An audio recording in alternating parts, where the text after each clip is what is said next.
আসসালামু আলাইকুম। কেমন আছেন সবাই? আমাদের এই ক্লাসটাকে আমরা বলি অনুশীলন ক্লাস, তাই না? তা আমরা কোনো ক্লাস বলবো না। আমরা বলবো যে আজকে একটা আলোচনা করব আমরা। এই বিষয় হচ্ছে আমাদের আ নিজেদের মধ্যে যে জানাটা আছে, নিজেদের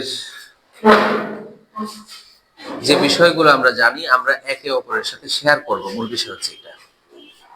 আজকের টপিকসটা হচ্ছে আমার সাইকোসেক্সুয়াল ডিসফাংশন, মেসমেরিজম ও হোমিওপ্যাথিক চিকিৎসা।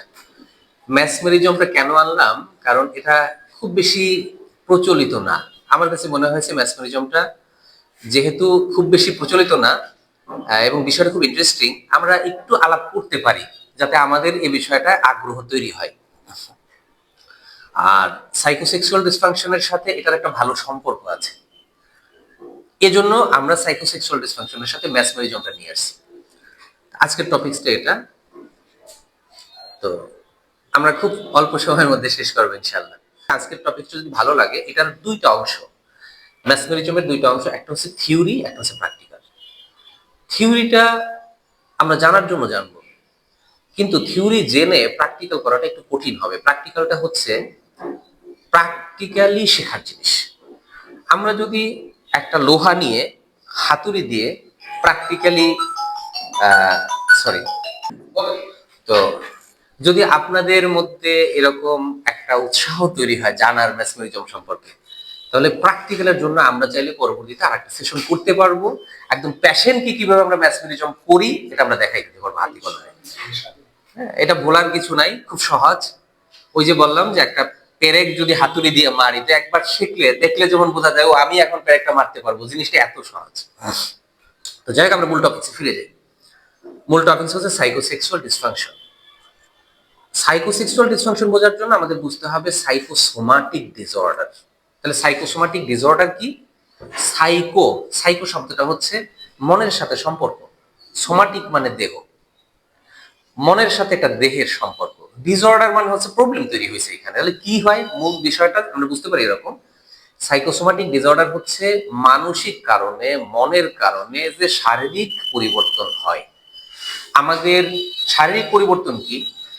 অস্বাভাবিক পরিবর্তন, রোগ।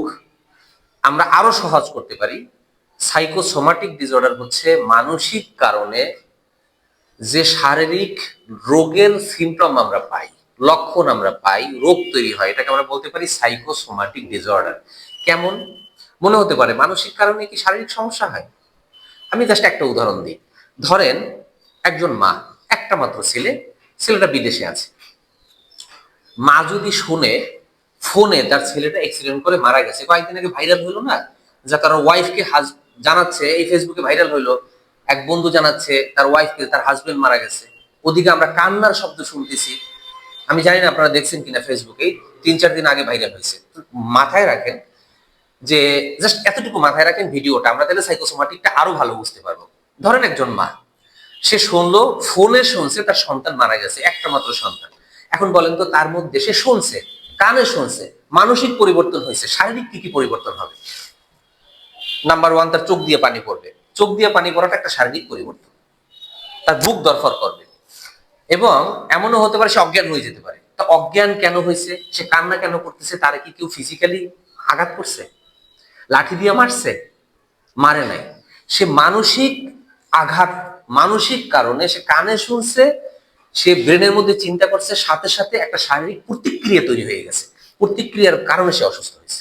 এই অসুস্থ হয়েছে কি, সে অজ্ঞান হয়ে যেতে পারে, তার হার্ট অ্যাটাক হয়ে যেতে পারে, স্ট্রোকও করে ফেলতে পারে। আমরা এরকম শুনি না যে একজনের মৃত্যুর খবর শুনে আর একজন স্ট্রোক করে ফেলছে। তো ডাক্তারের কাছে গেলে ডাক্তার কি ওষুধ দেয়? ডাক্তার তো সিমটম অনুযায়ী ওষুধ দেয়, কিন্তু এটা বলে টেনশন করবেন না শব্দটা। তাহলে আমরা বলি কি, যে মানসিক কারণে শারীরিক এরকম পরিবর্তন হয়। তো সাইকোসোমাটিক ডিসঅর্ডার অনেকগুলো প্রবলেম তৈরি করতে পারে, এমনকি আলসার তৈরি করতে পারে। আপনারা একটু স্টাডি করলে দেখবেন, আপনারা সবাই চিকিৎসক, তো আপনারা এই বিষয়টা, আমি যা জানি আপনারাও জানেন, আমি জাস্ট মনে করাই দিচ্ছি আপনাদের বিষয়টা। জানেন না তা না, জাস্ট একটু মনে করাই দেওয়া। এই যে সাইকোসোমাটিক, মানসিক কারণে শারীরিক পরিবর্তন, শারীরিক রোগ হওয়া, এটারই একটা পার্ট সাইকোসেক্সুয়াল ডিসফাংশন। কখন হবে? যখন মানসিক কারণে সেক্সুয়াল প্রবলেম হবে। আমাদের কাছে যত পেশেন্ট আসে, বেশিরভাগ পেশেন্ট, আমার কাছে মনে হয় 95% পেশেন্টের আমি শারীরিক কোনো কারণ খুঁজে পাই না। এখন এটা তো পেশেন্টকে বোঝানো যায় না যে আপনার এই কারণে, মানসিক কারণে আপনার রোগগুলো হয়েছে, সেক্সুয়াল প্রবলেম গুলো হয়েছে। পেশেন্ট আসছে বলে আমার উত্থান হচ্ছে না, আমি বিয়ে করছি 3 দিন হয়, আমি ফিজিক্যাল রিলেশনই করতে পারছি না। এরা যদি আমি বলি আপনি মানসিক টেনশন করছেন, এ মানবে না, এ বলে না আমি কোনো টেনশনই করি না, কিন্তু তার উত্থান হচ্ছে না, সমস্ত টেস্টের রিপোর্ট ভালো, আপনি কোনো কারণও খুঁজে পাচ্ছেন না। এরকম আমাদের কাছে যে পেশেন্টরা আসে, এই পেশেন্টদের আমরা বেশিরভাগ সাইকোসেক্সুয়াল পেশেন্টরা আমাদের কাছে আসে, ইয়ংরা। সেক্সুয়াল সাইকোটা কেন, সাইকোসেক্সুয়াল কেন নিলাম, কারণ সেক্সুয়াল প্রবলেম গুলো ফিজিক্যাল কারণে হয়, লাইফস্টাইল জনিত কারণে হয়। আবার সাইকো মানসিক কারণেও তার শারীরিক অক্ষমতা তৈরি হয়। এই শারীরিক অক্ষমতা দূর করার জন্য দুইটা জিনিস লাগে। একটা হচ্ছে তাকে রিল্যাক্স করা, প্রচুর চাপের মধ্যে থাকে, উদ্বেগ উৎকণ্ঠা থাকে, তারা যদি রিল্যাক্স করতে পারি, মানসিক ভাবে একটু রিল্যাক্স করা। 2 নম্বর হচ্ছে তার সিমট্রম দেখে মেডিসিন দেওয়া।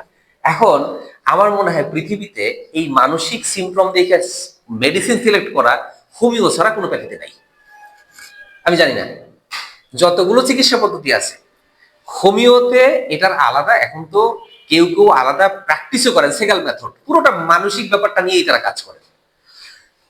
আপনারা যারা পড়েছেন, ডাক্তার রাধারমন বিশ্বাস, রাধারমন বিশ্বাস এই ভদ্রলোক ছিল উকিল, উনি মানসিক ব্যাপারটা নিয়ে খুব কাজ করছে।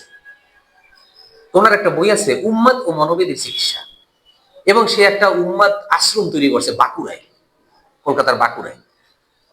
তো উনি এই ব্যাপারটা নিয়ে খুব কাজ করছে, মানে বেশ ভালো, ইন্টারেস্টিং। আপনারা যারা পড়ছেন ভালো, যারা পড়েন নাই দেখবেন। কেন বলছি আমাদের সাইকোসেক্সুয়াল ডিসফাংশনের সাথে হোমিও মেডিসিনটাকে কিভাবে আমরা একটা লিঙ্ক আপ করবো, এজন্য বলছি। যেহেতু আজকে সময় কম, আপনারা কি কি রিসোর্স পড়তে পারেন, কি কি বই এর সাথে আজকের বেসিক জেনে আপনি আপনার মতো করে, আজকে জাস্ট আমি পথ দেখাই দেবো, এই পথে আপনি দৌড়াবেন। এই দৌড়ানোর ক্ষেত্রে আপনার কি কি বই হেল্প করবে, কার লেখাগুলো হেল্প করবে, এটাও জাস্ট ফাঁকে ফাঁকে বলে দিচ্ছি। রাধারমন বিশ্বাসের একটা বই আছে উন্মাদ মনোবিধির চিকিৎসা, খুব ইন্টারেস্টিং। ওনার আর একটা ম্যাট্রিওমেডিকা আছে, ঔষধের মনোলক্ষণ রেপার্টরি, সেই মজার। প্রত্যেকটা মেডিসিনে উনি দেখাইছে এইখানে কি কি মানসিক মানে কারণে যে শারীরিক প্রবলেম গুলো হয়, এই মানসিক লক্ষণগুলো কোন লক্ষণের কোন কোন মেডিসিন দেওয়া যায়।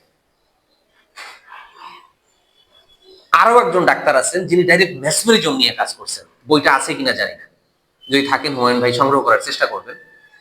নাম হচ্ছে বিজয় কুমার বসু। ওনার একটা বই ছিল ম্যাসমেরিজমের উপর, ফুললি ম্যাসমেরিজম। এই বইটা বর্তমানে নাই, আমি অনেক খুঁজছি পাইনি। শুধু বিজয় কুমার বসু, ম্যাসমেরিজমের উপরে লেখা অনেক বই ওনার, অনেক বই, কিন্তু ম্যাসমেরিজমের উপর স্পেসিফিক ওনার বই আছে, শুধু ম্যাসমেরিজম। উনি অনেকগুলো বিষয় নিয়ে কাজ করছেন ম্যাসমেরিজম। এই ম্যাসমেরিজম ওনার বইটা ফলো করা যেতে পারে। ওনার আর একটা ম্যাট্রিয়ামেডিকা আছে, ওনারও ঔষধের মানসিক লক্ষণ টাইপের একটা ম্যাট্রিয়ামেডিকা বই আছে। এই দুইটা আমাদের খুব হেল্প করতে পারে। বিজয় কুমার বসু, যাক আমরা একটু সামনে যাই। এখন আসি সাইকোসেক্সুয়াল ডিসফাংশন। এই পেশেন্টগুলো আমরা কিভাবে বুঝবো আসলে কি কি কারণে এই সাইকোসেক্সুয়াল ডিসফাংশন হয়। আমরা সাইকোসেক্সুয়াল ডিসফাংশন তো বুঝছি সংজ্ঞাটা, মানসিক কারণে যৌন অক্ষমতা, মূল কারণ মানসিক, শারীরিক কোনো কারণ নেই। এটি হলো সহজ কথায় সাইকোসেক্সুয়াল ডিসফাংশন। তা আমি এটারে কি কি কারণ হতে পারে, মানসিক কি কারণ হতে পারে, উদ্বেগ উৎকণ্ঠা। বিভিন্ন কারণে কি হতে পারে, উদ্বেগ উৎকণ্ঠা, অপরাধ বোধ, ডিপ্রেশন, হতাশা, তারপর ট্রমা, ছোটবেলার কোনো এক্সপিরিয়েন্স, সম্পর্ক, সম্পর্কজনিত সমস্যা, কমিউনিকেশনের অভাব, সামাজিক, সাংস্কৃতিক, এসব কিছু বিষয় আমি ছোট ছোট করে উদাহরণ দিয়ে দিচ্ছি। তো দুশ্চিন্তা, উদ্বেগ কি, তরুণরা বিয়ের আগে সেই লেভেলের টেনশনে পড়ে যায়, যদি না পারি, সামাজিক ভাবে কি হবে, বেশি পরে আমার বেশি পেশেন্ট হুজুররা। তো হুজুরদের একটা সামাজিক কিন্তু মর্যাদা থাকে, আলেমদের। প্রথমে এসে বলে ফাইজুল ভাই বিয়ে তো করবো, যদি বউ না থাকে, মানে তার মধ্যে একটা ভীতি তৈরি করা হয়েছে, যে কোনো ভাবে হোক সে একটা প্রচুর ভয়ের মধ্যে আছে, মেয়েদের সাথে আমি যদি না পারি মেয়ে থাকবে না। হতে পারে সেটা ক্যানভাসারদের মাধ্যমে হোক, আমাদের সেক্স এডুকেশনের অভাব প্রচুর পরিমাণে, ভুল তথ্যের জন্য হোক, যে কোনো কারণে।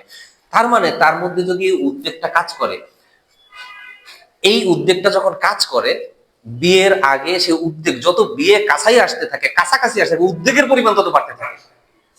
এবং এই বাড়ার কারণে তারা পেনিস স্ট্রং হয় না। মেডিকেলে এইটার সুন্দর একটা নাম আছে, নাম হলো পারফরমেন্স অ্যাংজাইটি। কি নাম? Performance anxiety. পারফরমেন্স অ্যাংজাইটি যদি হয় তাহলে পেনিসের মধ্যে ব্লাড সার্কুলেশন হবে না, অথচ সে কিন্তু সুস্থ, কোনো রোগ নেই, সে কি সুস্থ।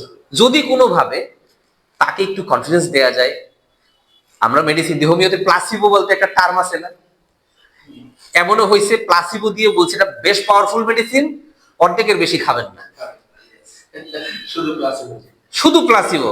রোগী পরের দিন ফোন দিয়ে বলছে সেই রেজাল্ট আসছে ফাইজুল ভাই, এখন ওষুধ দেন। আসলে প্লাসিবো কি কোনো ওষুধ?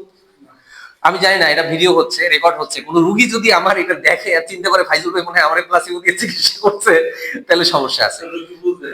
প্লাসিবো কি? আচ্ছা, যাই হোক, ডাক্তার একজন প্লাসিবো বললো। এখন তার মানে হচ্ছে তাহলে এই যে উদ্বেগের পেশেন্ট, ওনাকে আমরা কিভাবে কমাবো?